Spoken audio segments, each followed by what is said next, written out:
Hi, everyone. I am very excited to welcome you all to tonight's performance, Our Cancer Stories, Resilience in Words.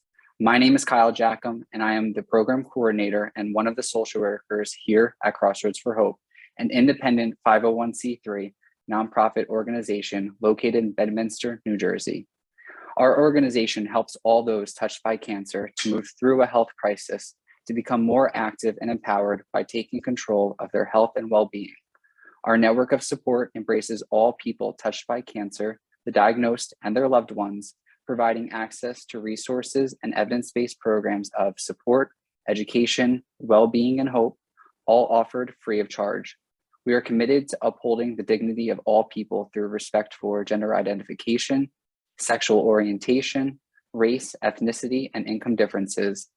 Our vision is to be a safe space to turn to first for restoring one's whole being and improve the life of people with cancer and their families beyond the diagnosis. Tonight's performance is a collaborative project with McCarter Theatre Center in Princeton, New Jersey, as well as members who have submitted a written piece for this performance. This project came to fruition from a vision I had after working with so many amazing people here at Crossroads for Hope. I've realized that every member has a story to tell and that each one is different and unique in its own way. In September, I began to construct the project by asking for submissions from the members at Crossroads for Hope. We encouraged our members to write about anything that related to their own cancer story as either a poem, monologue, song lyrics, and more. Within a week, I began to receive numerous forms of submissions from caregivers, patients, post-treatment survivors, as well as the bereaved. From there, McCarter has worked behind the scenes to create a beautiful, raw, honest, and genuine script, which will be presented for you tonight. Tonight's program will be recorded, and I encourage anyone in the audience to utilize the chat box for any questions, comments, or reactions that you may have throughout the show, and we'll be sure to get to them during the talkback after the performance. With that said, I want to thank you all for joining us this evening, and I will hand it off to the director of tonight's performance, Dustin Ballard. Thank you, Kyle. My name is Dustin Ballard, and I'm a teaching artist with McCarter Theatre Center. And I also acted as the director for this piece. McCarter is thrilled to partner with Crossroads for Hope on this important project, which is intended to lift up and honor the very personal stories these writers shared about their experiences with cancer. What you're about to see is a literary mosaic that was crafted from various excerpts from the submissions. These story moments have been woven together to create a collective narrative that supports one common theme. Our actors will portray many different characters throughout the performance as they transition through the various viewpoints and perspectives. We thank you for taking this journey. With us, and we offer a very special thank you to all the writers who shared their beautiful and powerful stories. Without further ado, we present Our Cancer Stories, Resilience in Words.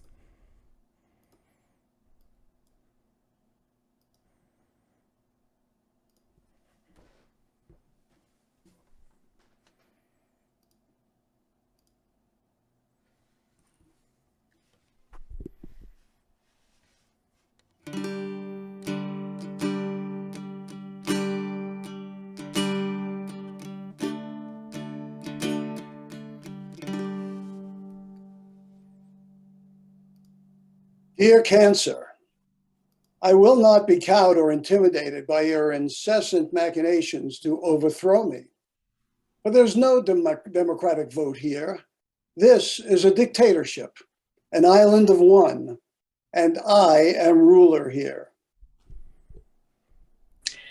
I don't remember when I started thinking of myself in past tense, but maybe it was the first year I started chemo in the dead of winter. It was cold and gray outside.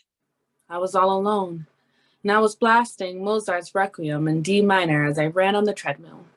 Given the music, it was only natural that I should be writing my own obituary in my head. My death would be a tragic loss to the world. It felt a little wrong to be doing this since my doctor told me to think positively. The body will follow the mind. But it really felt great summarizing my life in this way. This would be my last chance at letting the world know who I was, the real me, the finale. And I was getting a really good workout. Was this being negative, or was I just being practical? The calendar of social events I was accustomed to had been replaced with events of survival. I grasped at anything I thought would help me heal and feel relaxed and at peace. I don't think I would be making it through these treatments if I didn't find a way to honor my own desire to help myself.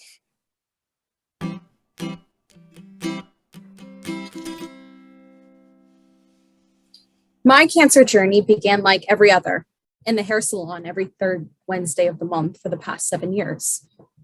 Let's back up a week. I had made an appointment with the dermatologist because I needed a refill prescription for my face. The night before the appointment, I was getting into the shower. We have a huge mirror that goes from wall to wall. I put a leg in and something caught my eye on the mirror. A round black spot the size of a nickel. I really didn't think anything of it. I went to my appointment and asked for my refill. She asked, "Is there anything else you need?" as a matter of fact, yes. Last night, I noticed this spot on my upper thigh. "Get on the table. I'm going to biopsy it and I'll call you in a week." Again, I didn't think anything of it. Dear Cancer, you may try to undermine me, play tricks on my mind, my body. There may be moments of sadness, of anger, of pain, but I am wise to your games, and for every punch you level at me, I will find balance, upright myself, and protect myself against your onslaught.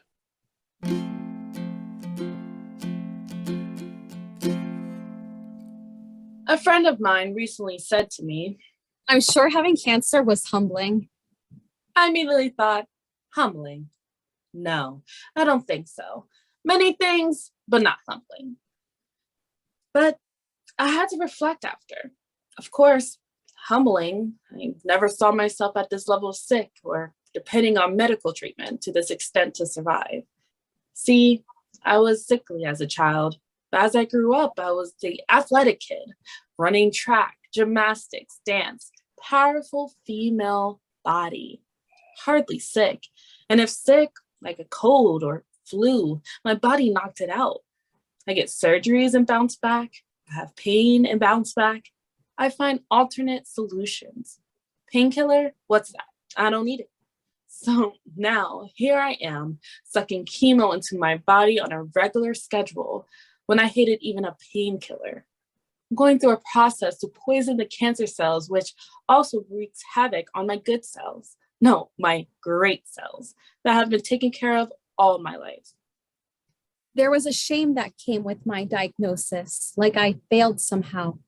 And I was not the only one. I've heard others say the same thing. We messed up somehow. That's why this happened. Was it the way we ate? Didn't exercise enough? Something. But now all I can say is that it's a journey that I'm still on. But now I'm willing to document it because deep down inside, I believe I have to be a voice for someone else who needs to feel encouraged, that no matter what you're thinking, when you first hear those two words, breast cancer, you will find the courage to make it through.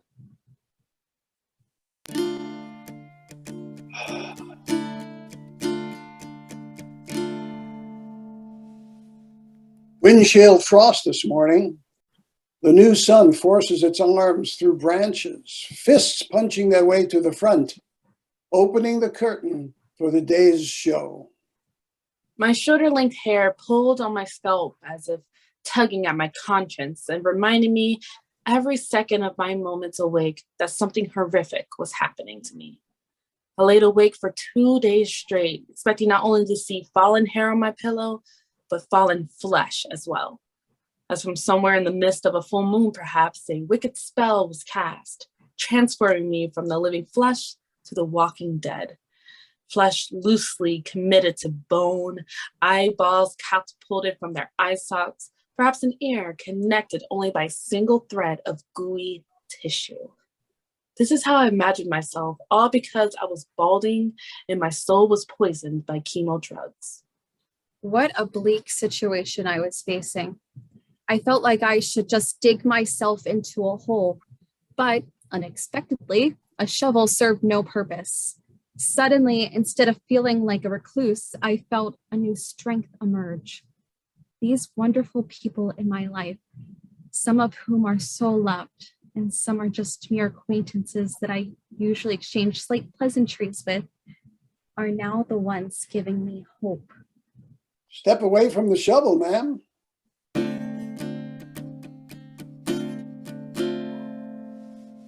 Dear Cancer, every morning I will open my eyes and greet each new day, rain or shine, with joy and wonder. For what a wondrous thing is life. You cannot know joy without sorrow, love without hate, triumph without defeat. Each new day, a balancing act. Dark against light, good against evil, me against you.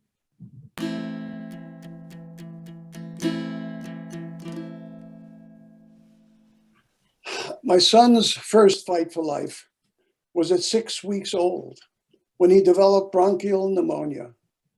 He was hospitalized for a month in an oxygen tent. He was so tiny, helpless. His next battle came in his 50s with prostate cancer. He was declared cancer-free after surgery. Not so. Cancer came back and he underwent radiation therapy. He developed bleeding problems and had hyperbaric oxygen therapy every day for 6 weeks. The third and final battle was July 2020. Pancreatic cancer, stage 4, inoperable. He asked me to be his caregiver. His first 2 chemotherapies put him in the hospital because of bad reactions. He developed blood clots and had a shunt put in. I stood outside the bathroom door as he showered for fear that he would fall.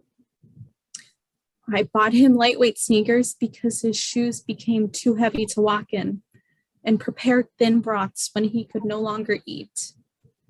Being a caregiver to your child is like ripping your heart out of your chest. I was there when he took his last breath. He depended on me to help him through his final battle. Parents are not supposed to bury their children.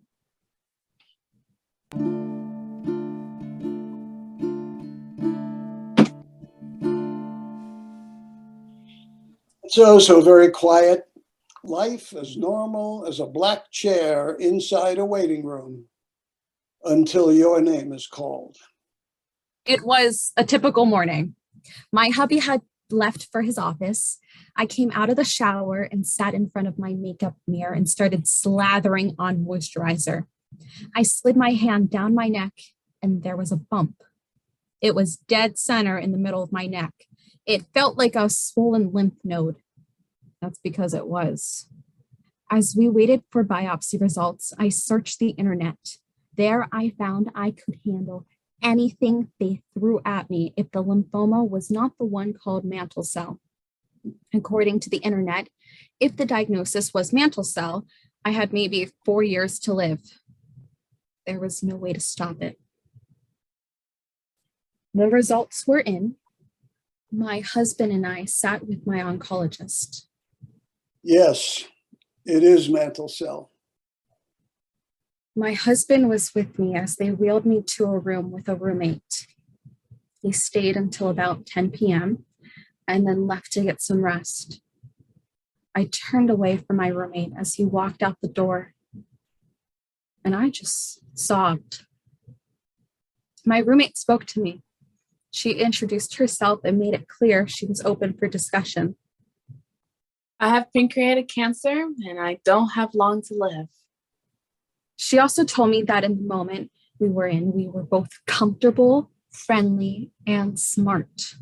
We can make our time together as pleasant and meaningful as we chose. We are not dead yet. I got to spend one night with her.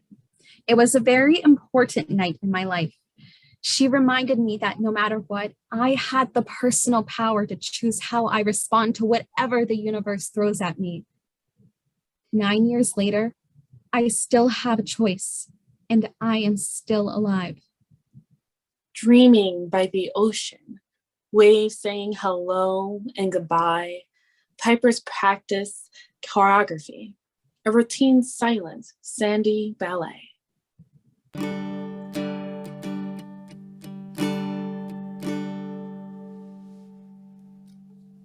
So I myself am a double cancer survivor. When diagnosing blood in my urine, I had a CT scan that revealed my immediate problem, a kidney stone in my right ureter, but also showed suspicious masses in my left kidney. I'm really glad I had a kidney stone. It led to the discovery of problems in my other kidney. My second cancer experience was one that many men have, prostate cancer. 9 months after my kidney surgery, I again had blood in my urine. And my PSA values were slightly elevated. So yet another visit to the urologist. After an exam, he said that I should get a biopsy. After the biopsy, I got a call. I had cancer again. My fiance, now my wife, encouraged me to go to a support group. I resisted, but she encouraged me strongly. It was one of the best things I've ever done. Again, talking about the experiences with others makes it easier to think about and make decisions. I've also learned to live with an appreciation for life, friends, communication, and change. I'm a better person because I've survived cancer with the help of my wife, my friends, my coworkers, and my family. Days shuffle past. The deck is played. The feelings tucked away but close by. Treatment 'tis the season. Come round and round again. Come round and round again. Come round and round again.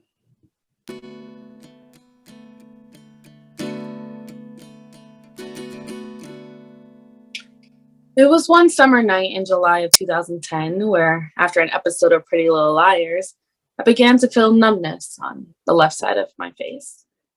Believing it was an allergic reaction, I went to a nearby hospital where they chalked it up to an ear infection. Following the hospital visit, my symptoms began to worsen. I couldn't close my right eye to the point where I was unable to wear contacts, and my right side of my mouth started to droop, similar to having a stroke. The next day, I was brought to a specialized hospital where the doctors decided to perform multiple tests. The first was a CAT scan, followed by a PET scan, then an MRI. Let's just say I made friends with the transport team as I was traveling throughout the hospital for multiple scans. Life is normal as a curtain pulled across an exam room, normal as footsteps drawing closer, then a gentle knock. White coat. So I'm going to go over my typical routine for getting ready for a night out. This night out was about a month or two after I started treatment. So a night out at the age of 16 was either going to the mall for hours or to a friend's house. Anyway, following a shower, I would go to my room and pick out the ripped jeans from Hollister I loved, and then pick out a shirt that was not fitted at all. I would coat my clothes with Axe. My favorite scent was the chocolate one, or the cologne Jake by Hollister. I would go back to the bathroom and work on my Justin Bieber hair I had at the time. I began to use the brush and I saw clumps of hair begin to fall into the sink, onto my clothes, onto the towel, on the bathroom tile floor. I looked at myself in the mirror. I was screaming on the inside. I had tears rushing down my face. And at this moment, I realized my hair was beginning to fall out. I made a life-changing and difficult decision, which was to shave my head with the hair clippers in the closet. Sound of the clippers woke my mother up, and she came to the bathroom wondering what on earth was possibly going on.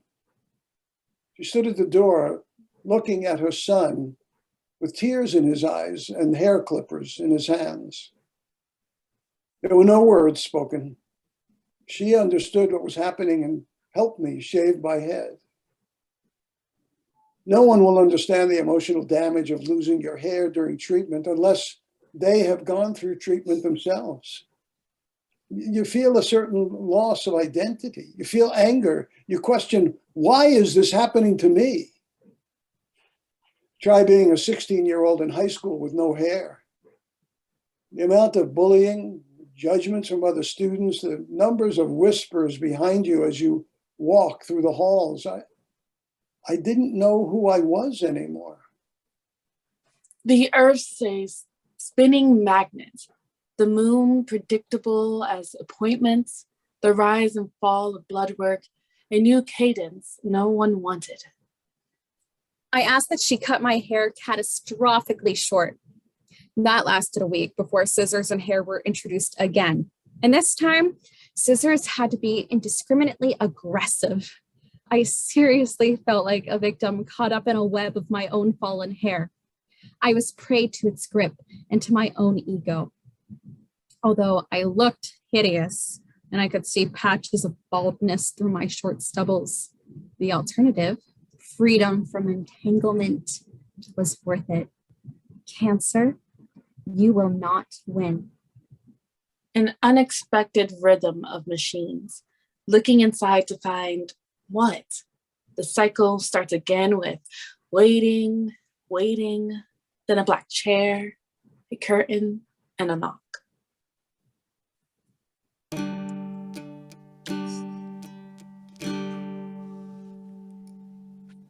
WYE, wear your earrings, I would say. Wear your earrings, Ava. No matter what. Get up, dress up, and look up. Stay faith-filled. You look beautiful in earrings. I would say this because I know you would smile.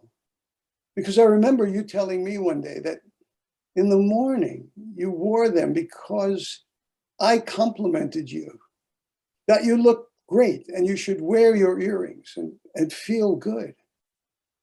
My intention was to make you smile or even laugh. My thoughts and imagination and feelings for you were so passionate that in that moment, the tears filled my eyes and I smiled as I imagined I saw your face. You were smiling. Mayhem on your emotions is the result of the natural progression of events. It's like the trimester of a pregnancy. The first trimester is suspicion. For a suspecting woman, it's a urine test. And for an unsuspecting cancer bearer, a biopsy. Announcements are distributed for an expected mother. This is traditionally a moment of shared smiles, hugs, good wishes, and celebrations anticipating the newborn's arrival. For a cancer patient, it is a moment of pretentious smiles of confidence, hugs sympathetically delivered and received, and prayers that the barnacle is delivered stillborn. Expecting mothers bear morning sickness. Patients bear treatment nausea. A pregnant woman loses her waistline and is fitted for maternity clothes. For me, reluctantly, wigs, turbans, chemo beanies, scarves, and hats were tailored. A woman glows. We glow with radiation. Glowing bellies and bald heads cannot refute our condition. These are both life-altering events. Both change people forever, and as I continue to compare, both events give an outlook on life that could have never been projected otherwise. It changes your relationship with yourself as well as those that touch your daily life. And it requires modification, and sometimes you don't know how to make those transitions gracefully. Bottom line, there is one recognizable characteristic to having cancer. I don't know myself, so give me a minute while I go exchange introductions. Come along, Cancer. I have a few choice words for you, too. The sun comes up, the sun goes down. The tide, it ebbs and flows, quietly comforting or maybe mocking this journey of a cancer patient.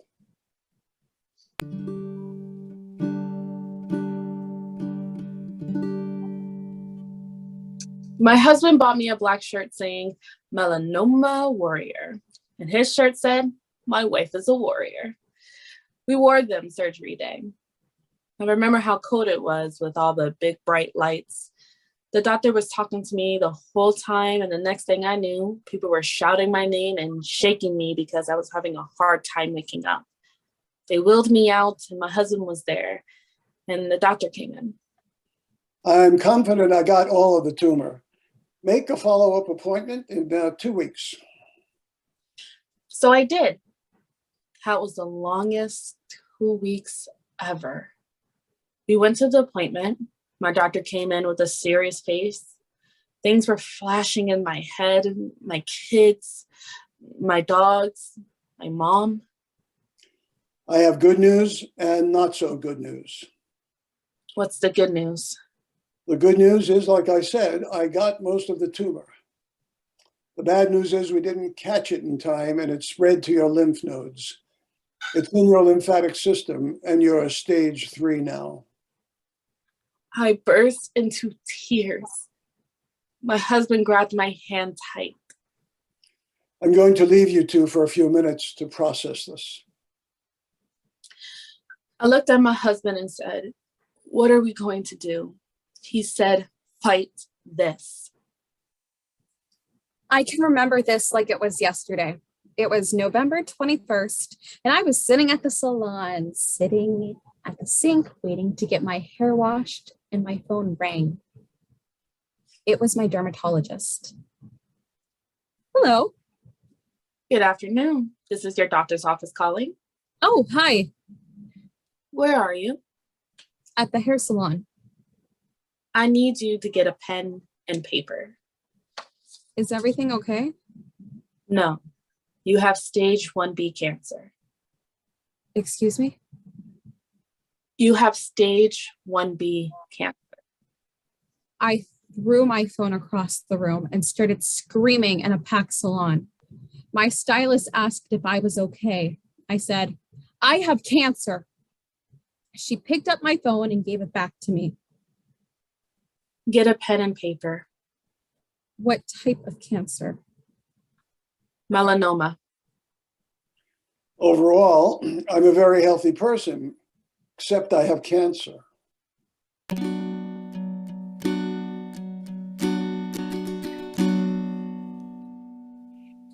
There is a thread that now connects me to the many people who have come forward with their own stories of remission.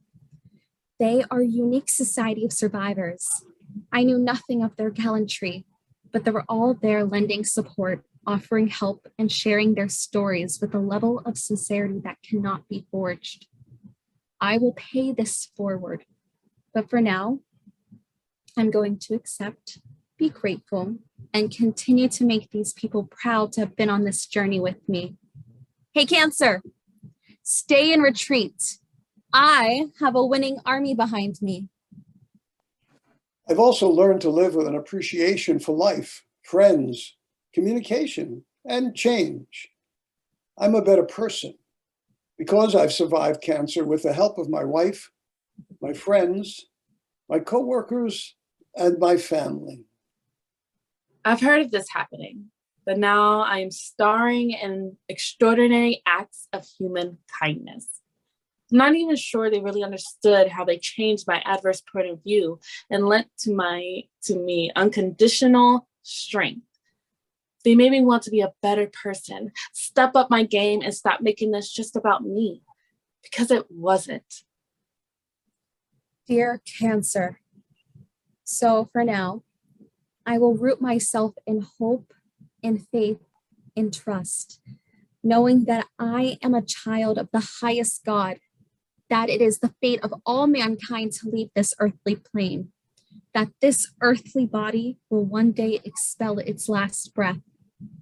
But it is not now, not today, not as long as I have an ounce of strength left in me.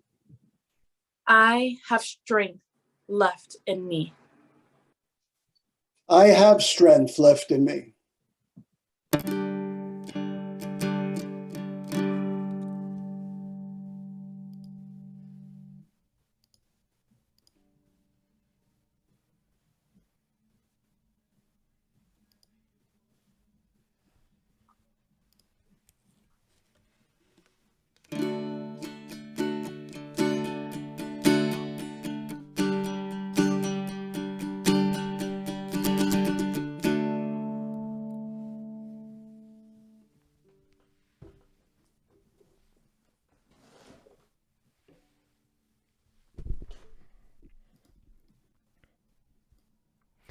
Thank you so much, everyone. Okay, it's already starting to happen. You can give your round of applause to these actors in the chat. Actors always appreciate a round of applause. And here in the virtual space, the chat's what we got. While y'all do that, we're going to go around and introduce ourselves as the creative team. I'm Dustin Ballard, and I was the director for this piece. My name is Asia McKnight, and I was actor 1.